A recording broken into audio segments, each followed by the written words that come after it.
जय श्री राम। मुनमुन मैना। जय श्री राम। जय श्री राम।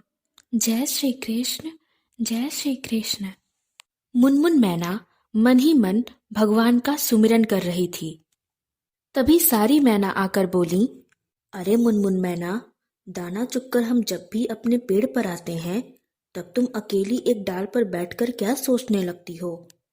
उनमें से एक मैना बोली, सोचती है कुछ दाना खाई है और कुछ दाना चुरा कर लेती आती। उन्हीं में से एक और ने बोला, अरे ये तो बहुत घमंडी है, अपने आप को बहुत चतुर समझती है। ये चतुर है? चतुर नहीं, ये तो मुझे एकदम पागल लगती है। ऐ बेवकूफ मैना, तुझे कुछ सुनाई नहीं देता क्या? मुनमुन मैना बोली, सुनाई देता है बहन। देखा नहीं, कुछ दिन पहले जब हम दाना चुगकर आ रहे थे तो वे महात्मा जी बाकी साधु संतों को क्या प्रवचन सुना रहे थे। वह कह रहे थे कि जय श्री राम, जय श्री राम, जय श्री कृष्ण, जय श्री कृष्ण कहने से मन पवित्र और सात्विक होता है और अंदर निर्मलता आती है, और साथ में शरीर में कोई भी कष्ट हो या जीवन में कोई भी संग्राम हो, विजय उसी की होती है। अच्छा हाँ, अरे हम लोगों को तो केवल और केवल बकवास ही सुनाई दिया, और ये सारे ढकोसले हैं। बकबक करते रहते हैं, चाप कर खाना खाते हैं और कुछ भी बोलते रहते हैं। क्यों बहनों? हाँ हाँ, तुम बिल्कुल सही कह रही हो। और सारी मैना जोर जोर से हंसने लगी। एक मैना बोली, अरे बहनों, अब सो जाओ, रात हो गई है। अब सुबह हम पश्चिम दिशा में जाएंगे दाना चुगने। रात गुजरी, सुबह हुआ।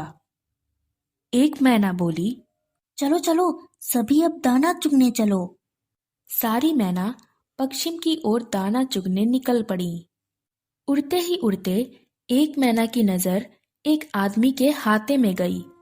अरे यहाँ कितना धान है, चलो हम यहाँ से धान खाते हैं।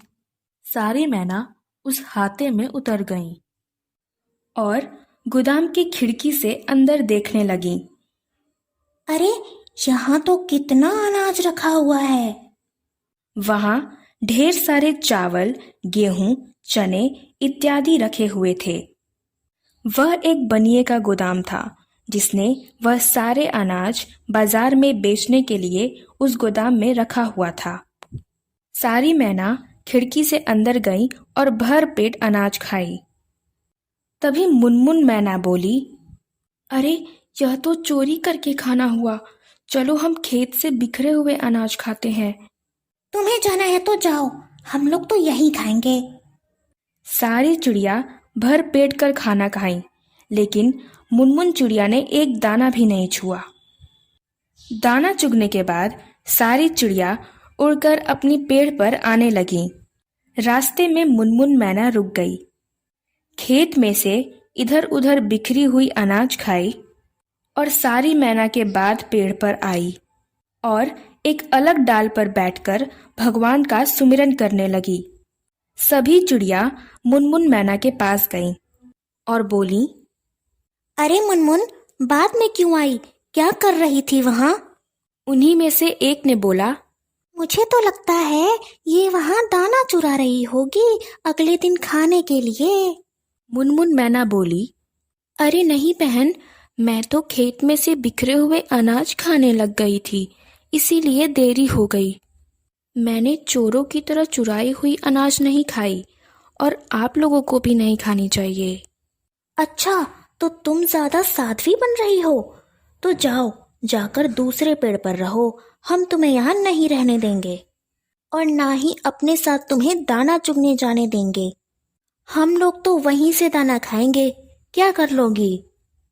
और सारी चिड़िया चोंच मार मार कर मुनमुन मैना को भगाने लगी।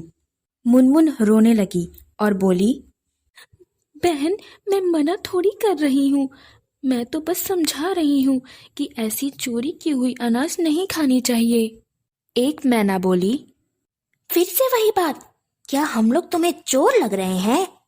मारो इसे और मारो। भाग यहाँ से, भाग जा इस डाल से। मुनमुन मैना रोते हुए बोली, अरे बहनों, मुझे माफ करो, मुझे इस डाल पर रहने दो। मैं अकेले इस वक्त कहाँ जाऊंगी? और फिर मेरे अंडे भी आने वाले हैं, मैं अकेली कहाँ रहूंगी? मुझसे ज्यादा उड़ा भी नहीं जाता। एक मैना बोली, तुम्हें यहाँ रहने का कोई अधिकार नहीं है। जब से उस महात्मा की बात सुनी हो तब से बहकी बहकी बातें कर रही हो और हम लोगों से हटकर अकेले उस डाल पर जाकर बैठती हो। मुनमुन मैना बोली, अरे बहन, मैं तो मन में भगवान का सुमिरन करती हूँ, इसीलिए दूसरी डाल पर अकेली बैठती हूँ। और उन महात्मा को मैं अपना गुरु मान चुकी हूँ। राम नाम का धुन है और कुछ भी नहीं। राम कृष्ण का रोग हम सारी पंछियों को लग जाए तो हमारा यह पेड़ भक्तिमय बन जाए। यह सुनते ही सारी मैना गुस्से में आ गईं और बोली, अरे यह तो हम लोगों को श्राप दे रही है, भगाओ इसे यहाँ से, जल्दी भगाओ। फिर चोट से मार मारकर मुनमुन मैना को भगा दिया। मुनमुन एक दूसरे पेड़ पर चली गई और बोली, हे भगवान, अब मैं क्या करूं? अंडे भी आने के दिन आ गए हैं, मैं अकेले क्या करूंगी? तभी मैना को गुरु जी की बात याद आई। जय श्री राम, जय श्री राम, जय श्री कृष्ण, जय श्री कृष्ण। मुनमुन आंख बंद करके सुमिरन कर रही थी। जब आंख खुली तो वही महात्मा उसी पेड़ के नीचे बैठकर भगवान का ध्यान कर रहे थे। मुनमुन गुरुजी को देख के फूले न समाई। आखिर भगवान किसी न किसी रूप में आ ही गए। मुनमुन ने मन ही मन भगवान को धन्यवाद दिया और जाकर गुरुजी को प्रणाम किया। गुरुजी ने मुनमुन को आशीर्वाद दिया और प्रसाद खुद खाए और मुनमुन को भी दिया। अब मुनमुन आराम से पेड़ पर तिनका बिन बिन कर घोंसला बनाने लगी और 4 अंडे आए। मुनमुन ने चारों अंडों का अच्छे से सेवन किया। कुछ दिन बाद चारों अंडे फूटे। मुनमुन अपने चारों बच्चों को देखकर बहुत प्रसन्न हुई। सुबह होते ही मुनमुन खुद भगवान को प्रणाम करती और बच्चों से भी करवाती। गुरुजी जब ध्यान से उठते तो खुद खाना खाते और चिड़िया को भी प्रसाद बिखेर देते। मुनमुन खुद प्रसाद खाती और बच्चों को भी खिलाती। खाली समय में मुनमुन बच्चों से भगवान की चर्चा करती और बच्चों से गुरुजी को सुबह शाम प्रणाम कराती। जब गुरुजी गंगा नदी में स्नान करने जाते तब मुनमुन घास फूस और पत्तियां अपने चोट से हटा हटा कर गुरुजी के स्थान को साफ करती। उस जगह को साफ सुथरा देखकर गुरुजी बहुत प्रसन्न होते और मुनमुन को ढेर सारा आशीर्वाद देते। माँ को ऐसा देखकर गुरुजी की सेवा और भगवान की भक्ति मुनमुन के बच्चे भी सात्विक विचार के होने लगे और धीरे धीरे बड़े होने लगे।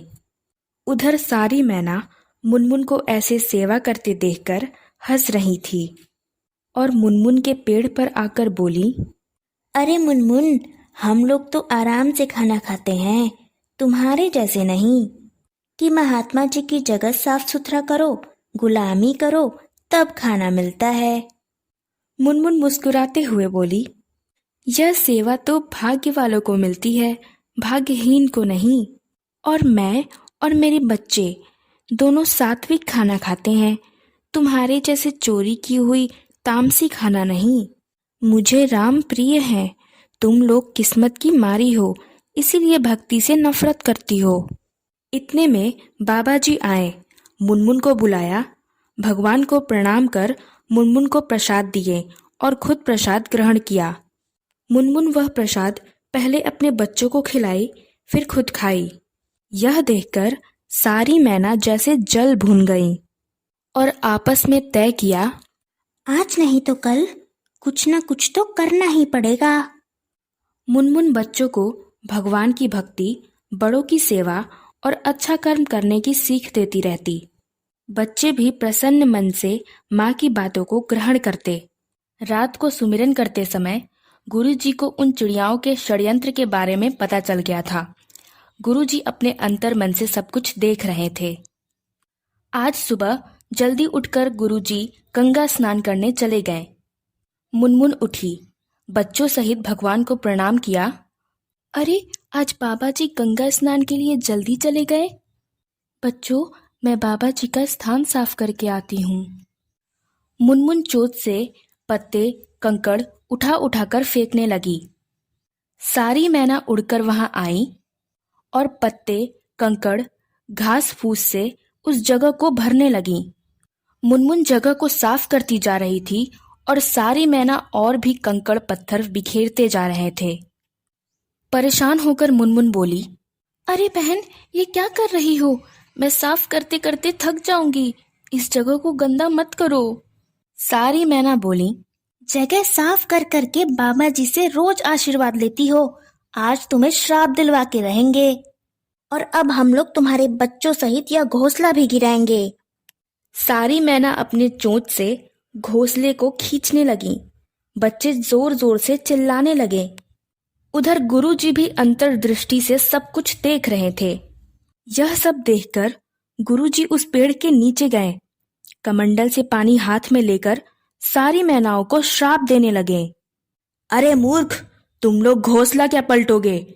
मैं तुम्हारे बच्चों सहित पेड़ ही पलट देता हूँ और तुम लोगों को जलकर यहीं भस्म हो जाने का श्राप देता हूँ। यह सुनते ही मुनमुन मैना गुरुजी के पैरों पर गिर गई और कांपते हुए बोली, क्षमा गुरुजी, क्षमा, दया करिए इन मैना बहनों पर। पलटना ही है तो राम कृपा से इन सबकी बुद्धि पलट दीजिए। यह सब देखकर सारी मैना सन्न रह गईं। जिस मुनमुन मैना को हम लोग इतना दुख दिए और जिसे हम श्राप दिलवाना चाहते थे, वो आज श्राप से हमें ही बचा रही है। धिक्कार है हमें खुद पर। सब अपने आप को धिक्कारने लगीं। लज्जा से सर झुकाकर बाबा जी के चरणों में गिरकर सभी ने क्षमा मांगा। मुनमुन मैना बोली, बाबा जी, इन्हें क्षमा कर दीजिए। बाबा जी ने हाथ का पानी जमीन पर गिरा दिया और मुनमुन से बोले, तुम धन्य हो बेटी। हमारे वैष्णव भक्त का यही पहचान है कि वह दुख देने वाले पर भी दया करते हैं। सारी मैना मुनमुन मैना को गले लगा ली और क्षमा मांगने लगी और बाबा जी से ईश्वर भक्ति का ज्ञान लेने की मांग की। मुनमुन मैना ने कहा, भगवान की भक्ति चाहती हो तो पहले इस जगह को साफ करो। सारी मैना मुनमुन मैना के साथ मिलकर उस जगह को साफ की। फिर बाबा जी से भगवान की भक्ति का ज्ञान लिया और बच्चों सहित बोली, जय श्री राम, जय श्री राम, जय श्री कृष्ण, जय श्री कृष्ण। रण बन विपदा व्याधि हो या जीवन संग्राम, वह विजयी एक बार जो बोले जय श्री राम, जो बोले जय श्री राम। ऐसी और कहानियां सुनने के लिए सब्सक्राइब करें हमारे चैनल नमो गुरु गोविंद को। धन्यवाद।